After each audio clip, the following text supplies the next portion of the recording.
특히 삼성은 세법의 허술함을 이용해 연속해서 탈법 상속에 성공했고 국세청은 매번 뒷북만 치고 국민들은 불의를 보고도 참을 수밖에 없는 게 현실이었습니다. 불법, 편법 상속에 대해서는 엄정한 기준으로 끝까지 추적해 과세하고 불법 행위는 검찰의 고발에 법의 심판을 받도록 해야 합니다. 당장 우리나라 상속증여세법은 재벌들의 불법, 편법 상속 후에 사후 약방문식으로 법을 개정하면서 발전해 왔다고 해도 과언이 아니죠. 이게 뭐 그런 비판도 있을 수 있습니다.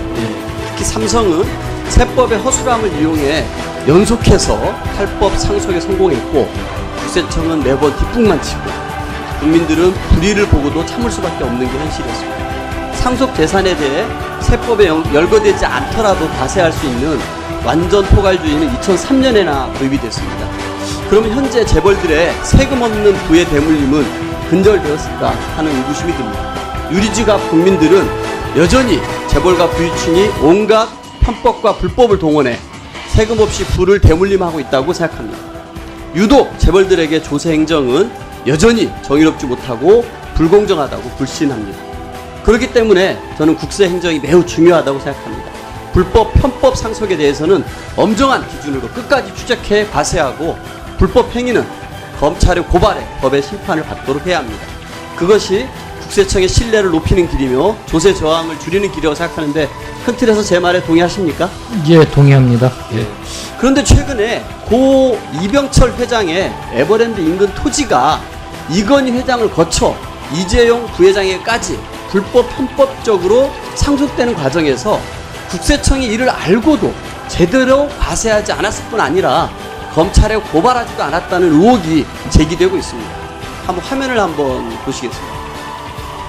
1978년에 이병철 회장이 여의도 면적보다 훨씬 큰 3.2 평방킬로미터의 에버랜드 인근 토지를 삼성그룹 임직원 등 측근 14명에게 분할 매각했고 이들은 1996년 부동산 실명제가 실시되려고 하자 해당 토지를 출자해 성우레저라는 유령 회사를 세웁니다.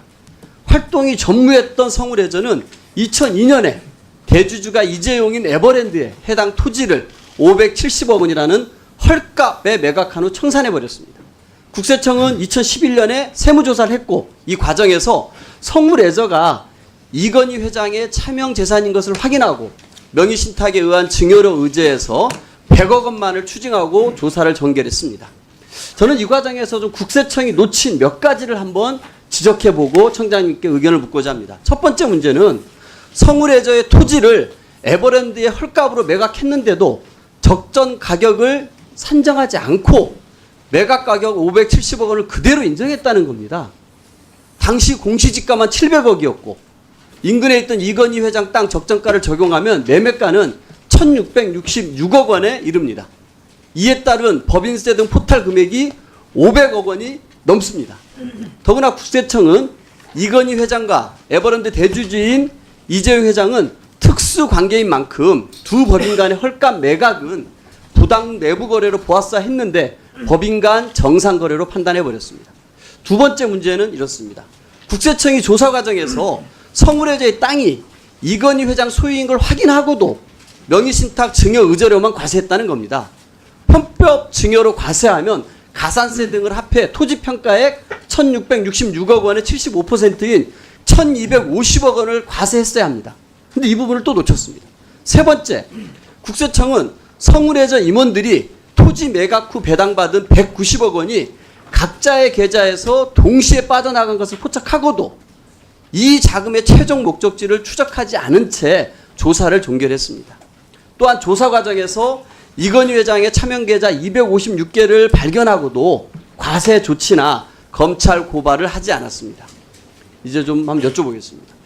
이 건도 삼성 에버랜드 전환사채를 이용한 상속처럼 삼성물산과 제일모직의 합병처럼 이병철 회장에게서 이건희 회장에게로 이건희 회장에게서 다시 이재용 부회장으로 이어지는 삼성의 세금 없는 부의 대물림이 그대로 재현된 건이라고 저는 생각합니다. 청장님, 삼성 이건희 회장과 이재용 부회장의 불법 상속 과정에서 벌어진 성우레저와 에버랜드의 토지 매매에 대해 지금이라도 불법 상속 증여에 대한 철저한 과세와 엄한 처벌이 이루어져야 한다고 생각하는데 어떻게 계획을 하고 계십니까? 예, 의원님 지금 의원님이 말씀하신 대로 과거 국세청의 그 업무 처리한 부분에 그 적법 적정성 같은 것이 지금 논란이 되고 있는 것에 대해서 저 역시 대단히 유감스럽게 생각을 합니다. 그러나 다만 저희 현재 국세청의 입장은 굉장히 분명하고 단호합니다. 문제가 있는 시정 과정에 대해서는 저희도 적극 협력할 것이고 또 추가로 조치할 사항에 대해서는 법령의 범위 내에서 분명히 조치할 것입니다. 엄중하게 조치할 것입니다. 아마 2011년의 국세청과 지금 한승희 청장님 체제의 국세청은 분명히 다르죠? 예, 하여튼 열심히 노력하고 있습니다. 예.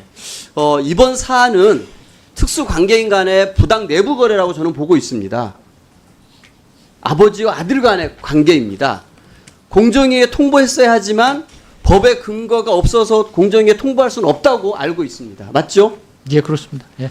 이번 기회로 제도 개선의 기회를 삼아야 한다고 생각합니다. 또다시 이런 것들에 관해서 눈 감아주고 뒤늦게 우리가 사후 약방문식으로 이 상속 증여세법을 개정한다 그러면 또 우리 국민들은 이 정의롭지 못한 조세행정에 대해서 분노할 거라고 생각을 합니다. 국회도 적극 협력할 테니까 이 국세청에서 스스로 어떻게 이런 부분에 관해서 이 관련 기관들과 협력할 수 있을지 좋은 제도 개선 사항을 보고해 줄 수 있겠습니까?